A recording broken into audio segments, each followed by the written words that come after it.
So, all right, ready? Because you're not coming in. All right, we'll call the finance committee meeting to order. See anyone here for any public comments? So we dive right in with the main event for today's finance committee meeting, the initial budget presentation. So we'll turn it over to you. All right. Thank you, Mr. Lee. Board members, we are just going over a budget overview today. We have been told that we will get our House Ways and Means projections this coming week. So we don't have any revenue numbers, so we didn't want to scare anybody with our expenditures without knowing the revenues, the increase in revenues that we are hoping to get. But since we didn't have any solid numbers, we just wanted to kind of go through the process and just kind of walk y'all through that. So our budget director, Lisa Sizzler, is going to head this up, and Chad's going to chime in every once in a while. And then if we have any other questions, just holler and let us know as we go through. Okay. All right. So the first thing we wanted to do was just go over our budget development process a little bit. We are kind of begun the process in earnest. We're in the middle of it. Like Tina said, we are waiting for revenue projections, and that holds us up a little bit. But in the meantime, we are still going through our process up to that point. So our first steps are to identify our goals and priorities, which we'll talk about a little bit later in more detail in the presentation, and to understand where we are currently. Then we start to gather requests and projections, and we've been doing that the last couple months. Allocation meetings, department meetings, school budgets have gone out as well, and we are collecting all that information and compiling it. And hoping to get some revenue projections soon so that we can start to try to tie that up and draft an initial budget. We will continue to review and analyze and adjust all throughout the process as we get more information and make some more decisions. And then by the end of June, we will adopt a budget and start implementing it in July. That is a quick overview. Yeah, and the big thing, just to let you kind of go back to that overview, is one thing that we have done, Mrs. Barker and her team, and then also with Tina and our group, we've actually went through every meeting. We've met with every school administration. We've gone through numbers, looking at class sizes, trying to figure out what allocations will be. Do we need this many allocations? Do we need to shift allocations to this building? Which building needs those allocations? So we've gone through that process. We've gone through department needs. And so everybody kind of brings everything together, puts everything kind of on that list. And then we'll have some savings of some positions when we're looking at allocations. Obviously, we'll have a little bit of savings due to repurposing of SPAN. And then also when you're looking at positions throughout the district, so in the departments. And so, and then people will then also put in for requests. We'll have building principals put in a request for, let's say, a possible an extra counselor or something like that. So we're trying to put everything on the list and then whittle it down to what our priorities and what we can actually afford. And so some will be a need, some are wants, but we're putting everything on the list. That way, when we go through it, trying to make sure we fulfill our priorities and filling those positions. So it is a pretty robust process. Our team has spent a lot of time going through this, and our principals work with us. We're not working against them. So when we say, hey, you're cut 5 positions, they go, what? They know exactly what's going on. So we feel like that's a really good way to do that process. And so really credit the team for doing that. So just to give you a little bit of insight how that goes. So we have started this process almost 2 months ago, kind of with this. And so we didn't bring any numbers yet, as Tina said, is because we're trying to see what that first number from House was. So. Okay, our next slide is our budget calendar, and we wanted to put this up because there has been one change from the calendar that was initially approved. About halfway down the sheet, you'll see there's a bunch of asterisks in front of public input. We needed to move that up to precede the county council presentation discussion. We wanted to have a chance to get public input before we decide what and how we're going to present to county council. So it's a slight date change there. Then the next 2 slides are talk about board goals and district priorities, and I'm going to ask Mr. Doherty to talk about that. Yeah, I think the big thing when you're looking at financial health and, maximizing your resources, support student growth, I think what we've identified, if you turn it over there, as a team, we've talked about additional student behavior supports. And what goes along with that would be that alternative school for elementary. I know we talked a little bit about that. But that is something we feel like there's a need for, because when you look at elementary students, we don't have another avenue for an elementary student if there's behavior piece and a therapeutic component. And so when we're looking at that, that is a priority for us. The other thing obviously is teacher quality, recruitment, retention. Again, putting as many dollars into our teachers. Also administrator quality, recruitment, retention. When we look around in the low country and area, probably one of the lowest paying for all of our administrators. That goes for district office staff as well. And then when you look at classified staff quality, recruitment, and retention, that's another one there. Again, trying to put as many dollars into our own people here. And so you're going to see the one thing we did last year, we were able to right size the district by 53 positions. This year, we're looking at 20 to possibly maybe a little more than 20 positions to right size. Again, that goes into the dollars. Again, trying to put where our priorities are, money where our priorities are, kind of reshifting that allocation. And that's what we told our team. If you want something, what are you going to give up to get that?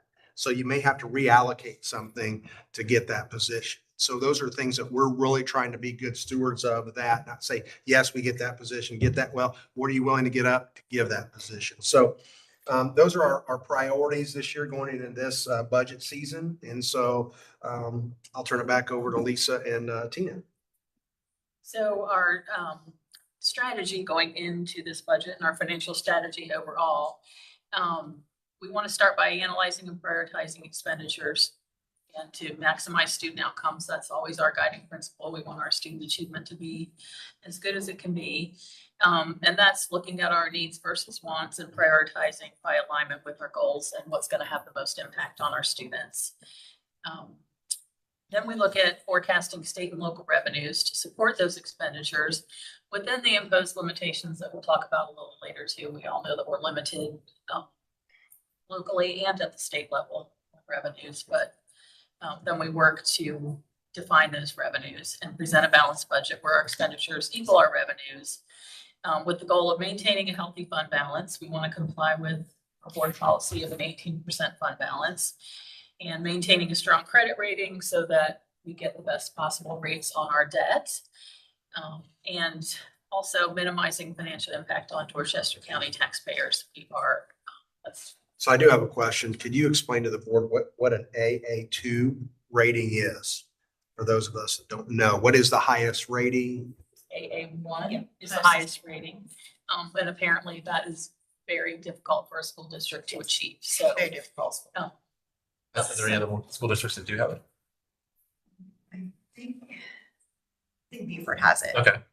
But I don't know of any other ones. Okay. I think our county has it. It's easier for the municipal and county governments because for school districts, our debt is a little bit higher and our fund balances aren't as high as some of those municipalities.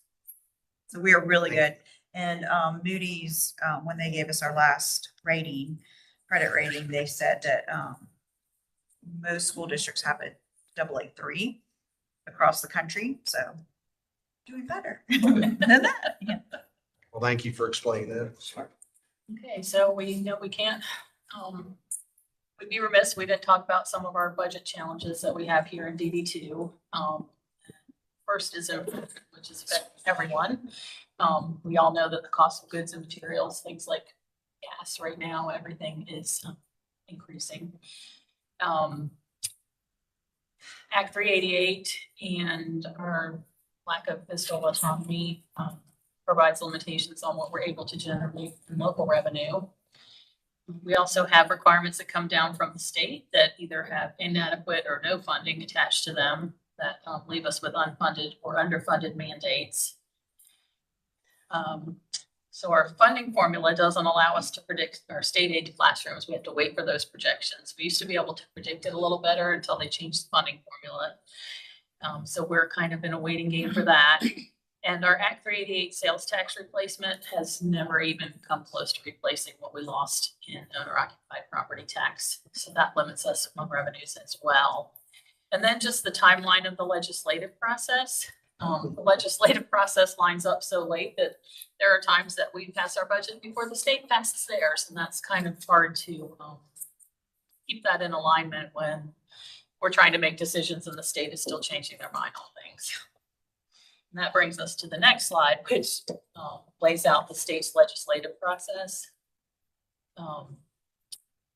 And why this is important is that we follow this all along the way because it gives us our state aid to classroom projections. And it also tells us what mandatory cost changes we may have to account for, things like changes in retirement or health insurance, and then other potential costs from other legislation that can go on right up until the end of the process. Things like, you remember the paid parental leave from a couple years ago, there are things that come out that we have to figure out how to cost and include and fund. Right now, we are in March. The House started their floor deliberations this afternoon. Ways and Means is completed, and we were told at our conference last week that we should have those Ways and Means projections later this week. And then it continues with, it'll go to the Senate next, the Senate Finance Committee, then the Senate floor, then the conference committee where the two houses come together to make decisions, and by the end of June, the state should have a budget. So I do have a question. This is for Tina and Lisa. So when we look at this, how accurate are those numbers when we look at the House Ways and Means, that first number in February? How accurate is that? It's pretty accurate. That's what we Fairly, used to yeah, build yeah. our budget. We build our Yeah. budget from? Mhm. Sometimes the Senate has come back and given us a little bit more, but it just depends on how much money they have set aside in the total state budget. And when do we get our projections from the county? Have you received anything on that? I've not, I've asked a couple of times, but I haven't gotten any county projections yet. I'll follow back up again. Okay. He had projected last week, but I missed it, so, So hopefully we'll get this will be a big week for us. yes.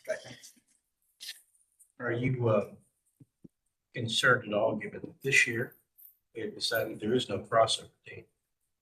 And things can be dynamic right up until senior day.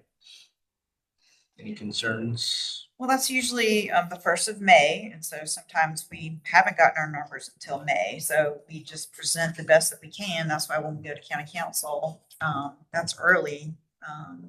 Well, that's right around the same time. So that's why we don't pass the budget for the school board until later, because we don't know exactly what's gonna happen in the state funding, and that's 70% of our revenue, so a little bit more actually. So, Yeah, not just funding. I'm also concerned about unfunded mandates or things that may pop out at the tail end that, we have no control over.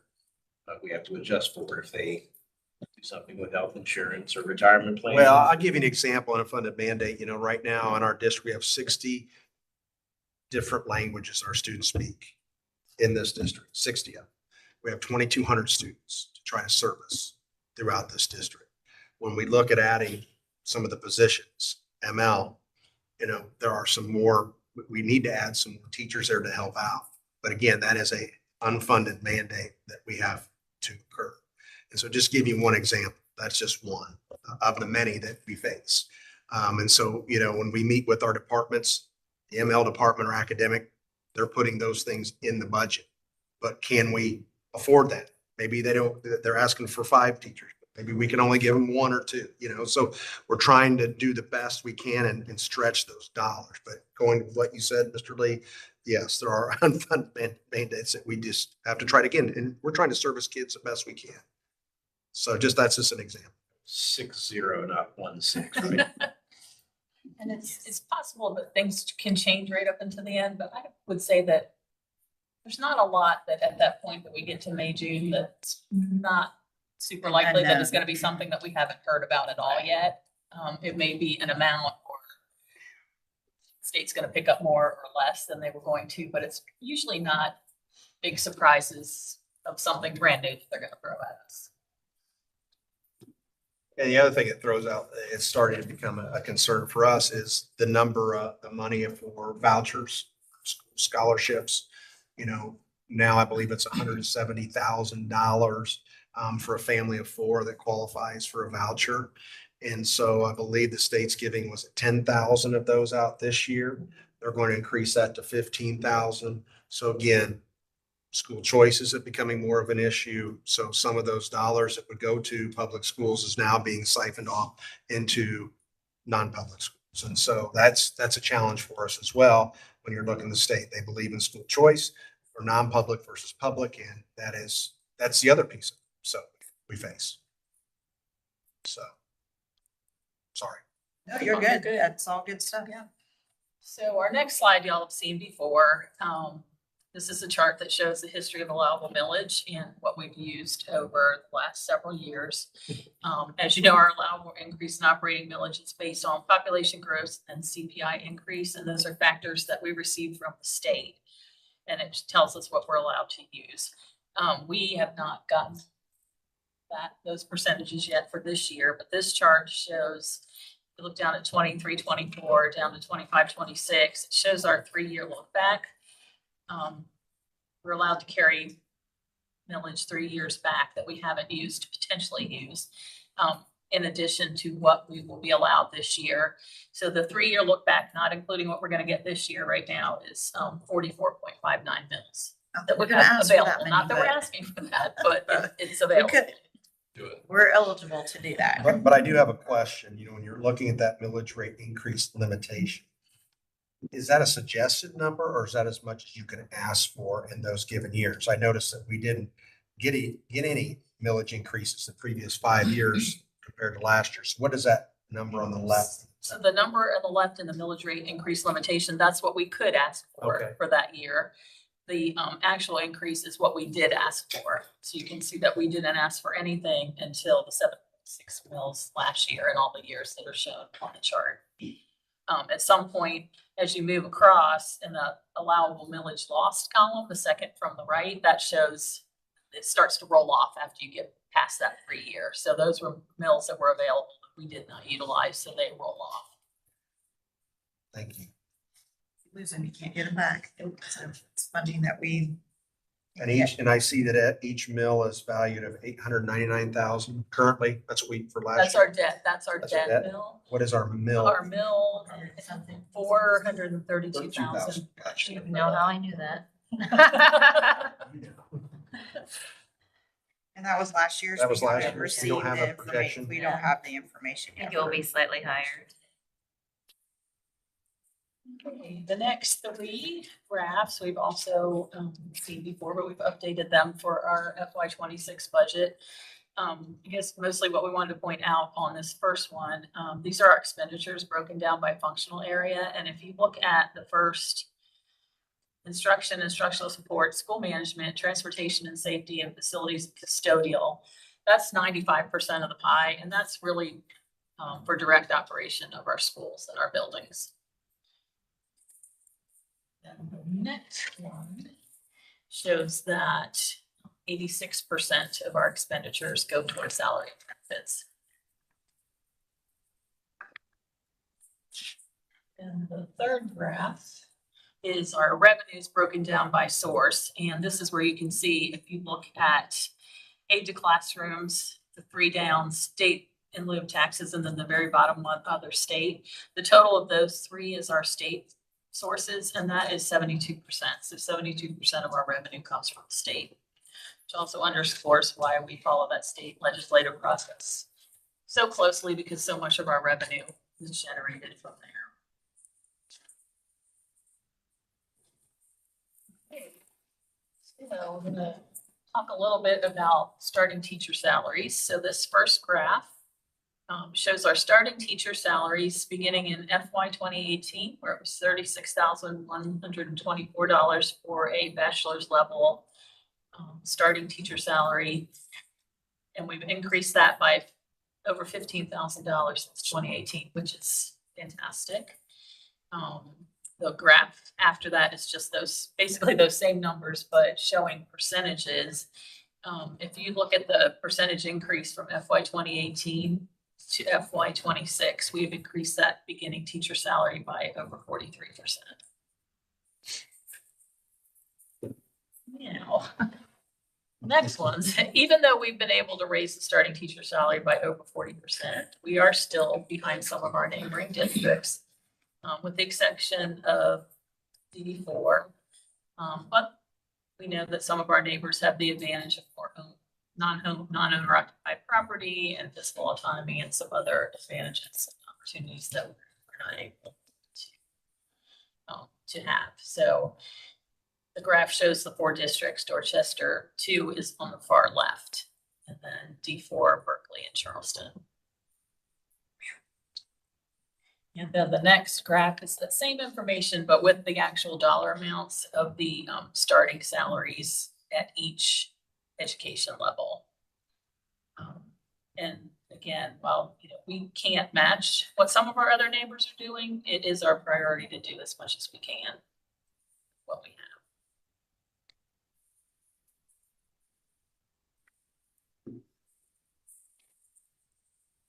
We have our starting up with the next few slides, we're just talking about our budget considerations. Like we said, we don't have exact numbers, we don't have revenues to match up, but we did want to touch on what some of our big considerations and priorities are in the budget.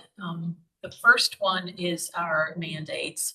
We know that the state will require a teacher step on all of the cells in the teacher salary schedule, and that comes at a cost of about $2.25 million. State is also requiring 2% on the state minimum scale for bus drivers. Right now, health insurance, they are telling us that the employer cost increase is going to be 0. But if you remember, they went back and forth a couple times last year, and at the end of the day, we did end up with an increase. So we are hopeful that that 0 is going to hold, but there's still a long way to go. But there's precedence for caution. Correct. Correct. Back to the first one. Is that a requirement they're inserting a new step, or is that the expected increase? So that is, they are telling districts that you have to take your 0 teacher and move them up to 1. You're required to make that jump on your scale to the next step. If that teacher has completed a certain number of days in a year that counts as a full year, then we're required to bump them up to that next step. So for every teacher to move to the next step, it costs $2.25 million. That's just the step. We'll talk about any additional increases to the cells when we get into the next consideration So slide. that is irrespective of any increase in minimum salaries. Correct. Correct. And then the last one on this page is we did receive information from Dorchester County that they are planning 4% salary increase for their SROs. That's going to be passed on to us. So we are going to have to account for that as well. Last year, we had to incur costs for paying the 2 SROs, I believe, over at Fort Dorchester High School last year. And those people given to us at no cost before. But last year, we had to eat that cost. So, which has been good for us because we have got some really good officers and we feel like we got some really good buy-in, and that's going well. Again, it's what you pay for. And so it has been a good move, even though we're paying for it. So notwithstanding any health insurance increase, what's your ballpark number before we even start doing any magic on applications, looking at everything top to bottom and everything else? It looks like to me, $3 million is what our operating costs are going to go up before we even start this exercise. Somewhere, maybe just a little less than that, yeah. Mhm. I try and be very conservative in my estimates, but I just want to make sure I'm following along. Yes. Again, most people don't really carefully understand all the different moving parts and things that have to be taken into consideration. And go back to the millage one. To me, the story on that millage chart is less about we don't know what the cap's going to be this year. It's look, for all these years, we've been trying desperately to avoid raising millage and living within our means. Okay. But at some point in time, we've seen this with deferred maintenance and that kind of stuff, the piper needs to be paid. And here we are, before you even start that exercise for this year, there's about give or take, $3 million in increased costs before we even get started. So want to make sure I'm understanding. Yep. Yes, sir. Thank you. Yes. And then plus all the wants and the needs that we put on it. I think when we first started this exercise with our team and everything, it was like $19 million or something like that. So, so we're having to carve more things out, as you would say, Mr. Lee. But I wasn't gonna bring any numbers. We but did. he did it. I He did it, right? So, but no, we start big, but we bring it down. But you are right on the 3 million. Yeah, the crazy part is you're starting big isn't even just like, people would like to think, well, that's some like crazy idea or some fancy thing. And the truth is, even that starting big is a necessity of Correct. what we need. So that's just to shed a little light on that. Thank you for doing that. I appreciate it. You guys were. It's not the big shiny fun things. Yeah. It's the. Right, we'll it still is- show that too, whenever we bring that back to y'all and y'all do your board priorities and your, what you actually land on. We'll still have that slide that shows these are the things that we weren't even gonna bring, but we still need them. And every time I look at them, I'm like, well, that's pretty important also, Exactly. so. So going along with our priority for teacher and staff retention, the next slide is our considerations that have to do with staff and teacher salaries. And we don't, like we said, we don't have numbers totaled up, but we did put some numbers on some of these things to give you an idea of what some of them cost in increments so that we can start thinking about what we might want to do. The first is the increase to the teacher salary scale. So the state minimum salary scale is proposed to increase $2,000 per cell, and that's going to bring that up to $50,500. That's the state minimum for a bachelor zero. Right now, we are at 51.5. We're required to stay at or above the state minimum scale, which we are. So technically, we wouldn't have to do anything, but that's not what we're proposing. We would not want to do that. No one heard that. But we did put a piece of information here that each $500 per cell increase to the DD2 teacher salary scale is equal to about $1.25 million. For non-teachers, we are not required to do that step like we are for teachers. But for non-teaching positions, the cost to do that same step for all eligible staff is about 1.75 million. And then we usually talk about additional increase for non-teaching positions in percentages rather than dollar amounts to the scales, because there's multiple scales that envelop all those people. So to increase 1% for that group is $850,000. We have been looking at adjusting school-based administrator salary scales. I may ask Jed to jump in a little bit. Yeah, I think the big thing on this is, Dr. Wilson and his team have really worked hard. I mean, when you look at the scales, it's how do you put somebody on a scale depending on their years of service? You have a doctorate, a master's. We're all over the place on this scale, and it's hard for our people when they get hired to say, okay, I have a master's, this many years. Oh, I know I'm placed on this scale. That's not the case with us right now. It's all over the place. And so we need to make that adjustment. The other piece is when we bring up the teacher salary as well, then our assistant principal salaries here, it gets closer in here and you're looking at daily rate. You're looking at, when I'm looking at this, I'm working 200 and some days versus 190 days. Hard to get good administrators to come and go into administration rather than saying teaching. We've lost a couple before. We had one, I think it was last year, we had an elementary principal and said, well, I looked at your scales and I should be making this. Well, they didn't know what the scales were. And we're like, no, that's not the scale. So Dr. Wilson and his team and personnel with Scott Matthews and Ebony, and they've worked really hard to come up with a way to try to fix that piece. And so that came out to equivalent of like $935,000. Again, trying to adjust that. And so there's been a lot of time and effort put in that, but you can see every group is represented here. We feel like we need to pay everybody needs to get a raise in this district because everybody is underpaid. And so when you look at this, it's trying to take care of everybody. So those are our needs, not our wants, but these are our needs. Again, when you look at culture and climate, that is a huge piece of it. And trying to bring everybody together. And I think that's what's been really great about this district. Everybody has tried to bring everybody together. And that's why you see us have a really good culture and climate. I know Mr. Matthews is going to talk to you tonight about our recruitment fair and talk about retention rates. We are doing some really good things, and he's going to talk about that tonight. And so I think we continue to go down that road and what we're doing. It's working.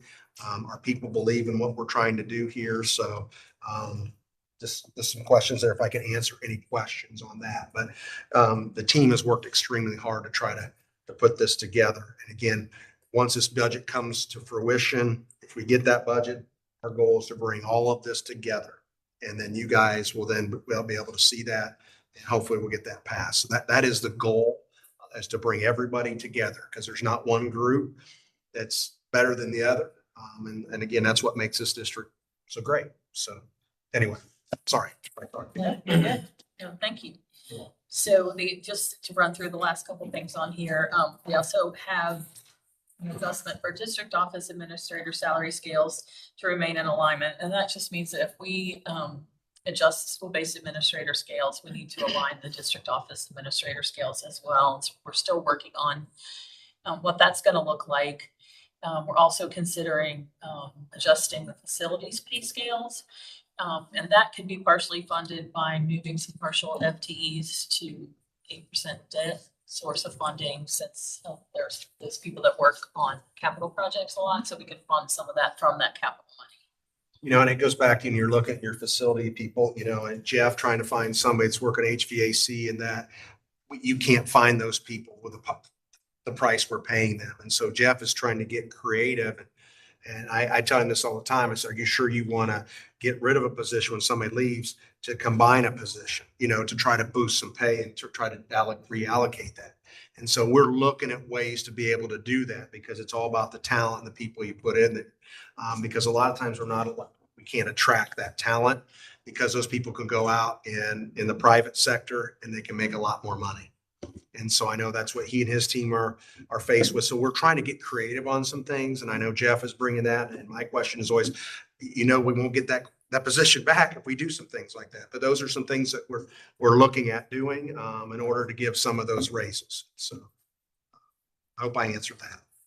Yep. And then the last thing is we're looking at making some changes potentially to some teacher or staff stipends to promote retention. And that's just looking at, again, trying to be creative, looking at realigning critical needs and maybe looking at how we do those stipends in a different way to enhance the retention and recruitment for those. Well, like I'll answer you, you know, you're like, okay, establish an elementary alternative program.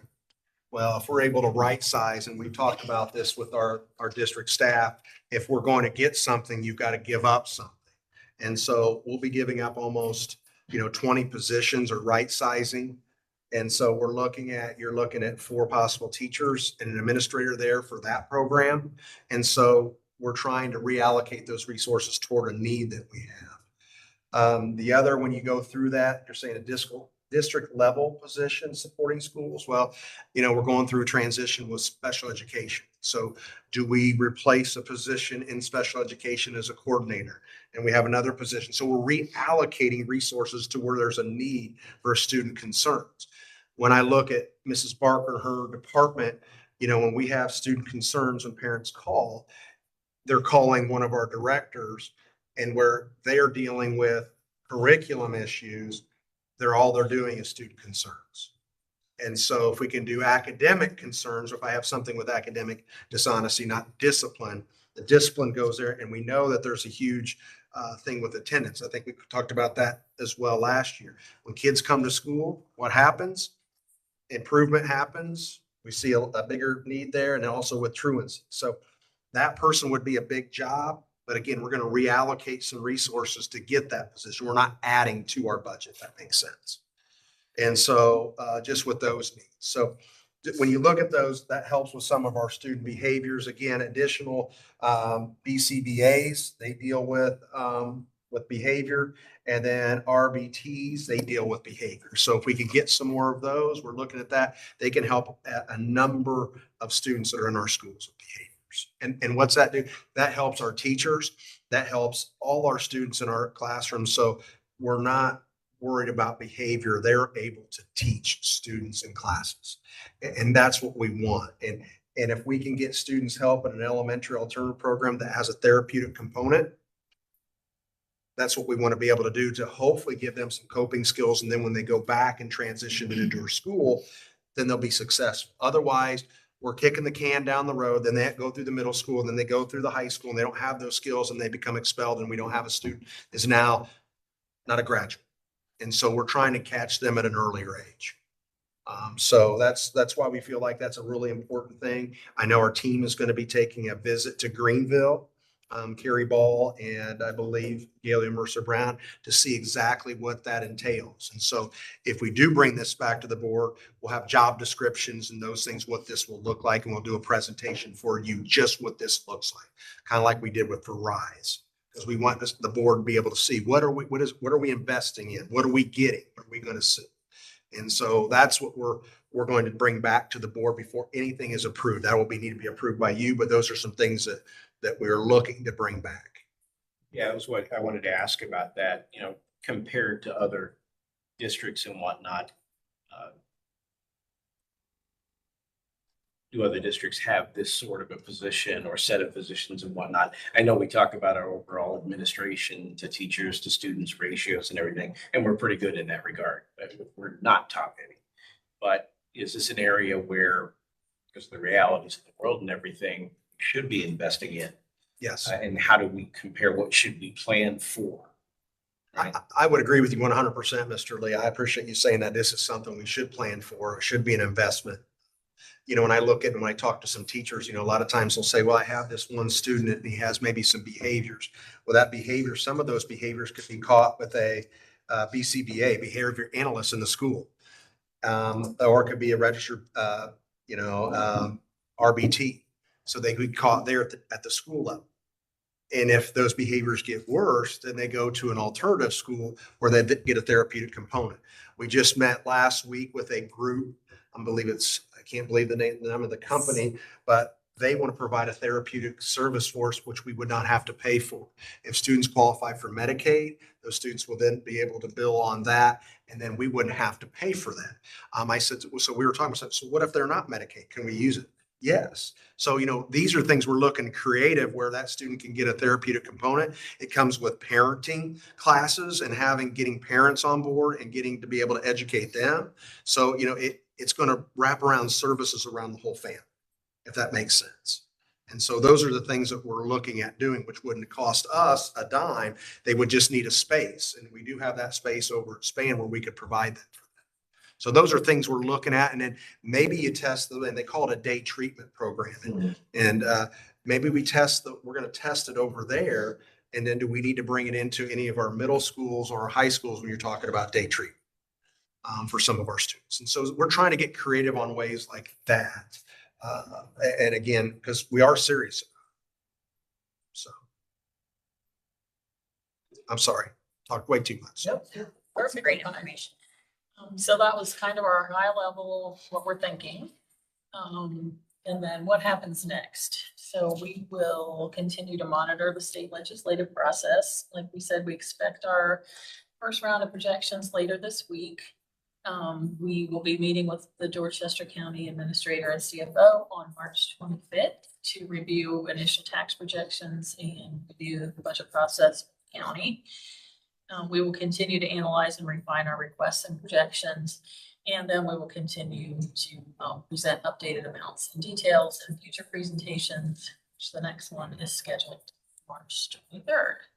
And then that cycle will just continue. We'll continue to monitor, meet, analyze, present until we get to our end goal of the balanced budget.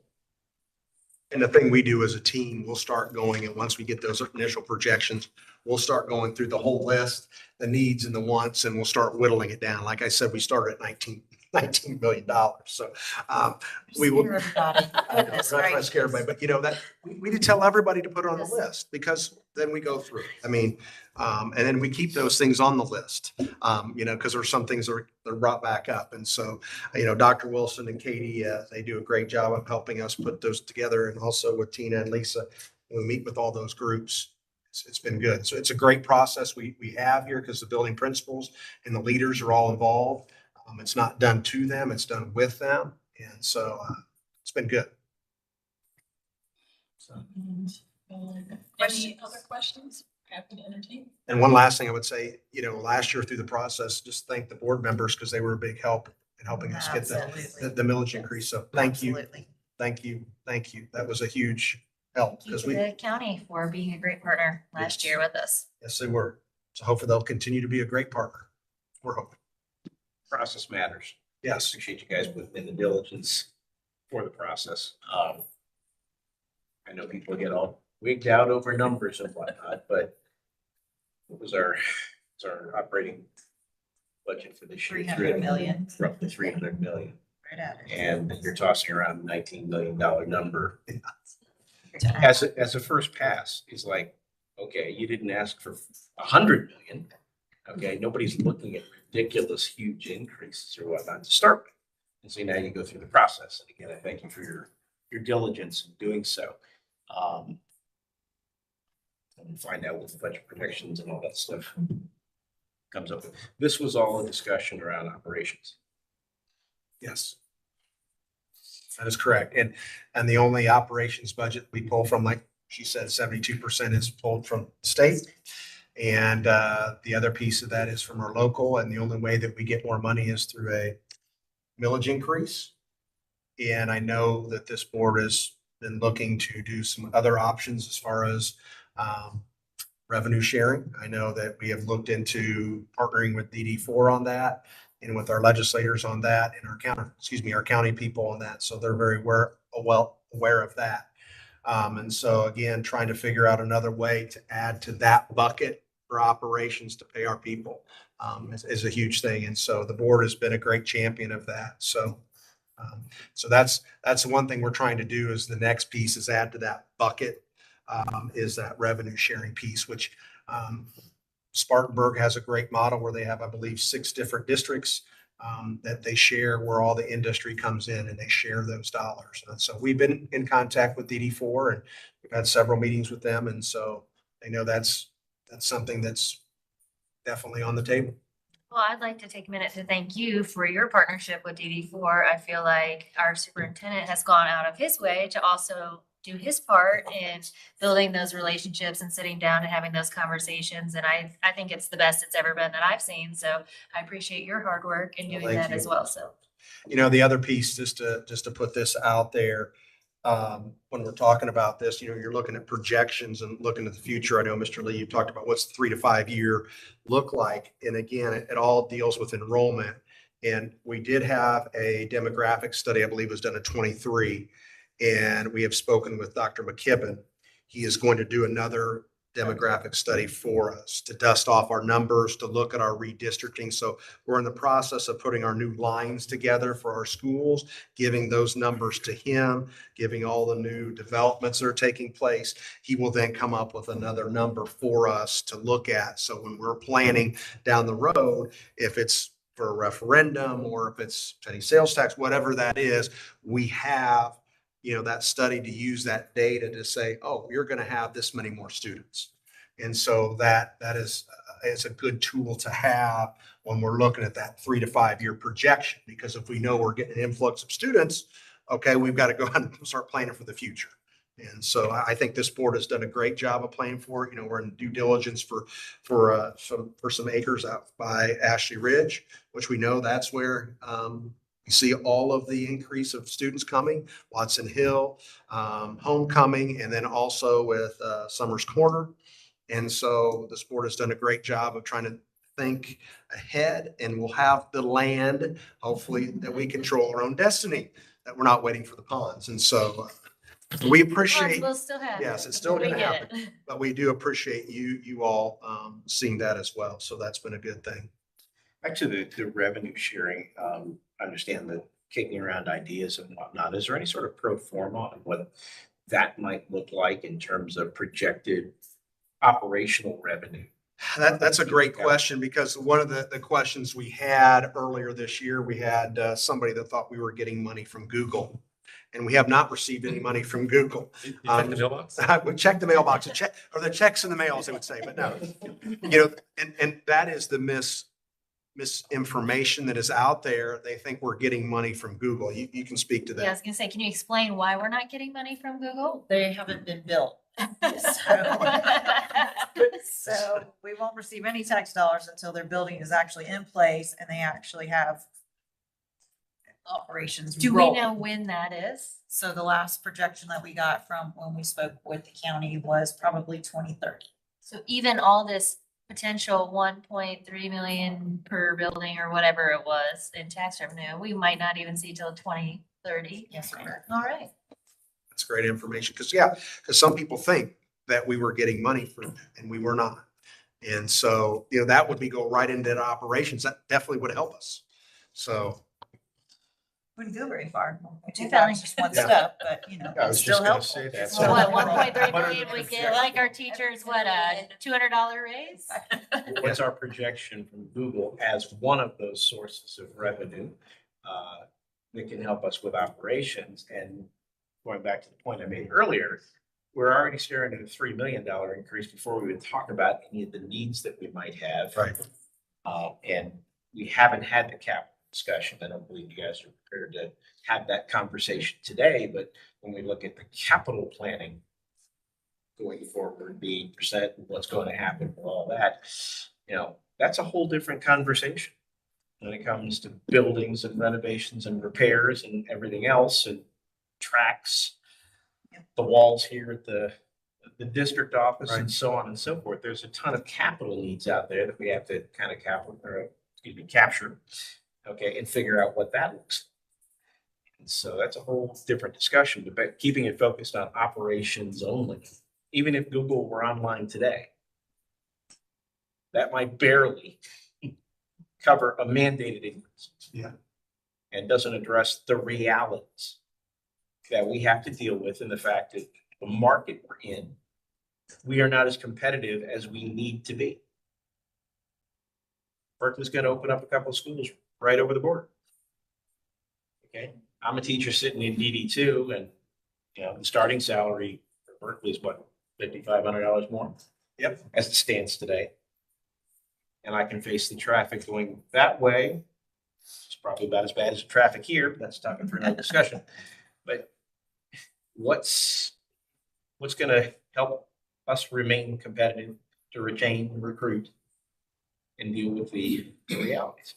Well, and you would think it would deter a lot of people, or would not deter people to go to another district. But I know Mr. Matthews is going to talk a little bit. We've got a lot of people that have gone to some of those neighboring districts that are coming back because they like the way that we do things here. Wait, the grass is not greener? Not always. Okay, not always. sometimes money doesn't buy happiness. Correct. Let's be real. But in this economy, the reality is people need money to pay for these gas increases and food increases and all the stuff we're seeing. So you're balancing those things. But at the end of the day, I think if people can, they would be willing to work for a little less to be in a better environment. And we have that here. Well, I and feel. they do, and I If appreciate that. that They see what the board's commitment has been done. If you look at how much you have raised the salaries, they see that there is a commitment to do that. So that gives them hope that they want to stay here. We're not stagnant. So we are trying to do some things to do that. And so that does help. They see that we are doing everything we can to do the best we can. So that does help. But like you said, it comes to the point where, hey, I've got a child in college and I'm going here and I can go to Charleston, it's $14,000 more. I mean, that's game changer for those families. Especially for getting those retirement ages, That's seasoned right. teachers, we want them, we want that experience, but we have to understand that that affects their retirement. So we get it. And you talk about administrators, we've had some administrators leave and go to like Charleston to go to a high school. And so, they've gone to a high school, I think, and there's one that's 400 students and making $177,000 as a high school principal. it's right across the way. And so, you look at all that, everybody in this district is underpaid. That's why we keep saying that. So, but again, we're going to try to do the best we can to address all these groups because we feel like every group, our classified, our administrators, our teachers, they're all worthy to try to move that needle. So.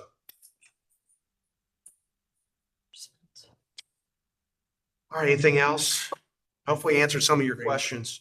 Great initial Presentation. Thank you. You're welcome.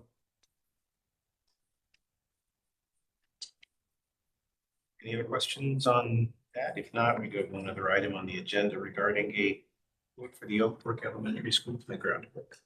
Right, we talked about that in the facilities committee as part of the construction of the Oak Brook Middle and Oak Brook Elementary campuses that we had using our TIF dollars. The playground had to be reconfigured and moved, so as we built that into the plan out of 8% funds to purchase some updated equipment. So that was loaded into your board packet. So we're gonna bring that to the board this evening to ask y'all to authorize that playground equipment. So that expenditure is funded by TIP dollars. So there was a little bit of 8% money that needed to supplement the TIF dollars. And so we built that into the plan when we were counting all the costs for the construction of both of those additions at Oak Brook Middle and Oak Brook Elementary. And Mr. Lee, go back to answer one of your questions. I think we answered it, but talking about that 3 to 5 year plan, we are putting together a list of capital needs on that because we're looking at dusting off that 2020 facilities plan that the board did previously and going through that and say, what did we get completed? What did we not get completed? And so we are going through that. So looking at that 3 to 5, what's the most pressing, what's not. So go back to your question. We are working on that. Another reason I'm so interested in that is that, we're in a political season and people are tossing around, oh, you're gonna have to build 20 schools. Okay, let me go back and look at the numbers. They use 20, but maybe it's 10, I don't know. Yeah, and starting to get some real numbers to kick around there to manage expectations, to have informed conversations with folks. Yeah, and I think the big thing is the demographic study. I mean, the big thing is I think we're going to need another middle school out there for sure, out there by Delmar Highway, maybe another elementary. But, we did a presentation for Rotary and they asked me about another high school. And right now, frankly, another high school is $200 million. And we really don't really need another high school when we look at if we could do an addition at Ashley Ridge, if you had to bring Gregg Middle School back into the fold because it used to be a freshman academy, you have some options there. Fort Dorchester is not growing right now. It's kind of staying stable, a little bit decline because you're not seeing as many houses being built. And Ashley Ridge is kind of stabilized since we did some redistricting. So that's helped us. So, but again, we know they're coming out there. We added that addition out there and we're going to free up some classrooms to turn back into some classrooms from those band rooms. So, we're adding that out there. So we feel like we're in a pretty good spot there. If we could just get the ponds going, that would take over, for Newington and Beach Hill and help out with Sand Hill and Newington. That would help us tremendously because it's in the perfect spot. And then you would look and you have that campus could be a K-8 campus where the boards, we're doing our due diligence on that land. That could be a K-8 campus because that's where all the growth is. And so I feel like we're in a really good spot there. I think we're in a good spot when we look at Knightsville, adding the classrooms there and possibly adding classrooms on Reeves to take care if the Yerby blows up. We can take care of some of those things. And so we feel like we're in a good spot. We don't have to build, the 20 new schools. We're trying to maintain the ones we have and trying to make sure we're putting them up to the best capacities we can and using those resources. And again, that's kind of why we decided to repurpose Span because you had a school of 500 and then Somerville is 500. And like Tina and I, you're going to save some operations costs there. And what people don't realize, the more buildings that you build, that goes into your operation costs. And so that's what people don't realize, when you're talking about electricity and heating and air conditioning, all that goes in your operation costs. And so it's not just how to build the building. Well, okay, we're going to add into our operations costs again, and so just, again, great question. But, I think that demographic study, I'll be real curious when they dust that off. We're supposed to hopefully have that done by June. He's going to do that. So that's kind of what we're shooting at. Anyone have any other questions? Public comment? Hearing none. We are adjourned. Thank you. Thank you.